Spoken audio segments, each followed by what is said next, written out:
Aquí en Ginebra, usted camina sobre las riquezas del mundo.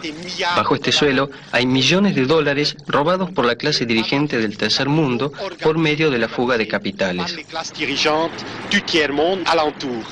Usted puede ver que la edificación en Ginebra no es alta, 5 pisos como máximo, pero bajo el suelo hay 7 pisos más, es decir, que Ginebra está más construido bajo tierra que sobre ella. Y ahí, entre hormigón, están las bóvedas, los tesoros, en las cuevas de Alibaba, los bancos multinacionales. Y ahí se encuentra el botín robado a todo el mundo.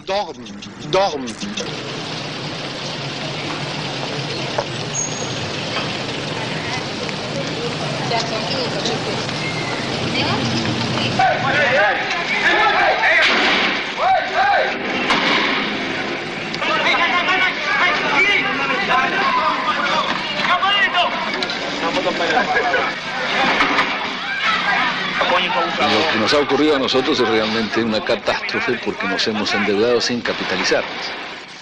Hemos importado productos que producíamos, con lo cual al mismo tiempo que nos endeudábamos, cerrábamos nuestras fábricas, hacíamos cundir la desocupación y desde luego quebrábamos el aparato productivo nacional.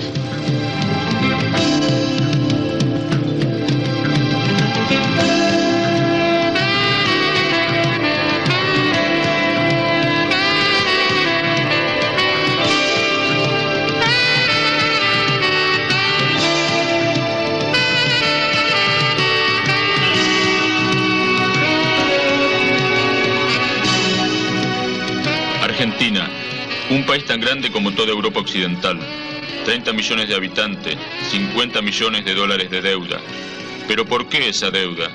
Eso es lo que yo, como tantos argentinos, nos hemos preguntado. Argentina es un país potencialmente muy rico. Kilómetros y kilómetros cuadrados de tierra, vacas, trigo, hay petróleo suficiente para las necesidades del país. Toda la política de endeudamiento parece una cosa increíble, muy loca con esto. Además, la balanza comercial era positiva, no había necesidad de endeudarse. Todo fue debido a la política liberal que implementaron los militares.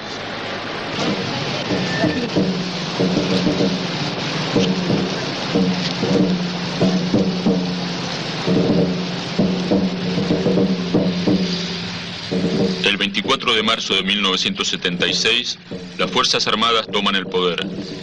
Ese día comienza una de las etapas más sangrientas de la historia argentina contemporánea. Este golpe militar no fue aislado. Fue el último de una serie que comenzó en Brasil, Bolivia, Uruguay y Chile. Estos golpes presentan varias características comunes, un modelo económico similar, las fronteras abiertas a la entrada de empresas multinacionales, la misma represión.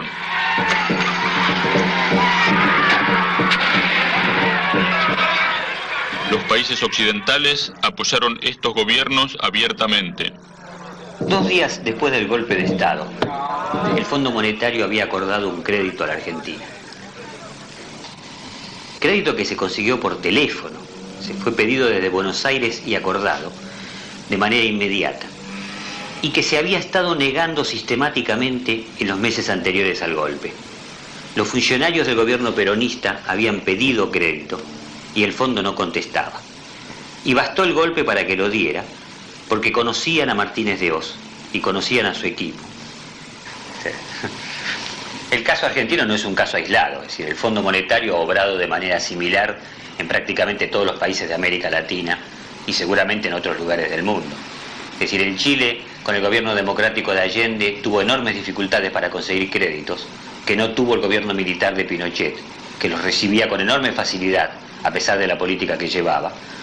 Y la inversa ocurrió quizás en Nicaragua, en que el gobierno dictatorial de Somoza recibía créditos que no fueron concedidos después de la revolución que lo derrocó, porque el fondo no estaba ahora de acuerdo con esas políticas. El crédito otorgado por el Fondo Monetario a la Argentina no fue muy grande, solo 50 millones de dólares. El sentido era fundamentalmente político. El crédito del fondo fue una especie de luz verde para el mercado financiero internacional, de manera que todos sabían que si el fondo estaba de acuerdo, se podía prestarle dinero a la Argentina. Y a partir de entonces hubo muchos millones de dólares prestados a la Argentina, porque el fondo había prestado. Y el fondo había prestado porque tenía confianza e interés en apoyar al nuevo equipo económico.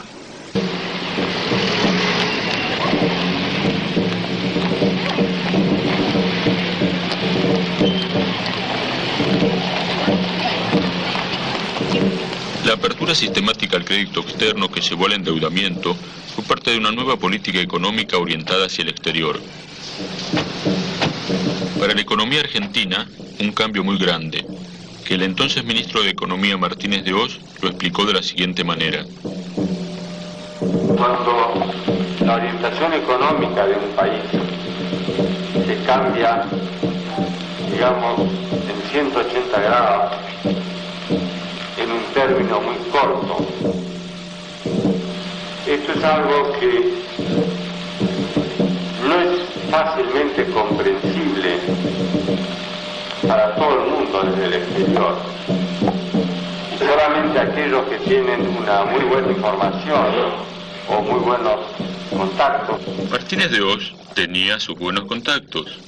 No solo era ministro de Economía, sino también asesor y director de unas 20 empresas multinacionales. Su designación era toda una síntesis del rol dependiente que los militares pensaban dar al país. La represión dispuesta en los 8 años anteriores a este momento, en beneficio exclusivo de las multinacionales y de las empresas agroexportadoras, motivó que toda la industria en general sufriera el impacto. Muchos industriales como yo se vieron precisados a disminuir su personal porque no había forma de que la gente, sin dinero posible para disponer, comprara nuestras mercaderías. Además de eso, hay que recordar que la invasión de todos los productos importados hizo que la industria nacional parara absoluta y totalmente. Ese es el caso de quienes como yo pertenecían y pertenecen a una entidad industrial de la provincia de Buenos Aires, y todo el conjunto de la industria pequeña y mediana se encuentra en las mismas condiciones. Aquí había 30 personas trabajando, ahora está un obrero y yo solamente, y la mayoría de quienes tuvieron que cerrar sus comercios vendieron sus instalaciones y con ese dinero están trabajando y han trabajado en las mesas de dinero, en las financieras, que rendía mucho más que poner la plata en mercadería y comercializarlas. Cada banco tiene estas mesas de dinero donde se compra y se vende dinero. ¿Cómo lo está viendo? Aquí se determina el valor del dólar paralelo. ¿Pero qué puede ser? Este era el centro de la política económica del gobierno militar, la especulación que llevó al país a la enorme deuda externa. Para atraer dólares del exterior, los militares inventaron algo especial: la sobrevaluación del peso. ¿Cómo funcionó esto? La inflación en Argentina había alcanzado niveles muy altos, siempre más pesos para comprar lo mismo. Por ejemplo, un kilo de pan que costaba 100 pesos en el mes A, en el mes B cuesta 200 pesos. Debido a la inflación, los bancos tenían que ofrecer un interés atractivo, un interés igual a la tasa de inflación. Así, los 100 pesos que alguien ponía en un banco en el mes A eran 200 pesos en el mes B. Hasta aquí, nada anormal. Había una excepción. Todo resultaba más caro menos el dólar. El gobierno devaluaba el dólar a una tasa menor que la inflación y así hizo posible la especulación. Supongamos que un dólar costaba en el mes A 100 pesos, en el mes B debería costar 200 como el kilo de pan, pero costaba en este mes solo 125. Demasiado barato. ¿Qué hicieron entonces todos los argentinos con algo de dinero? Ponían, por ejemplo, en un banco 100 pesos en el mes A, que en ese momento equivalían a un dólar. En el mes B, esos 100 pesos se habían convertido en 200 debido a los altos intereses, pero el dólar solo costaba 125 pesos, así que ahora con los 200 pesos se podía comprar un dólar 66, una ganancia de 66%. El juego comienza. Los dólares se podían comprar y vender libremente.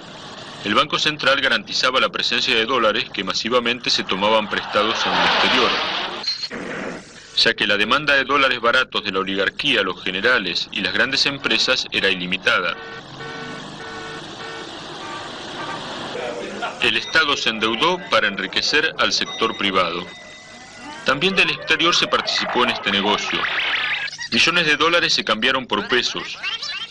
Se colocaron en los bancos argentinos para cambiarlos al poco tiempo en muchos más dólares y sacarlos del país.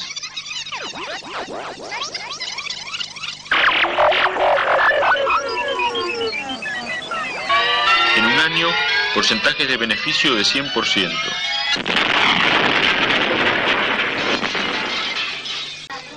El Fondo Monetario dice que los países americanos vivieron por encima de sus recursos. En realidad, esta apelación al país es una apelación genérica.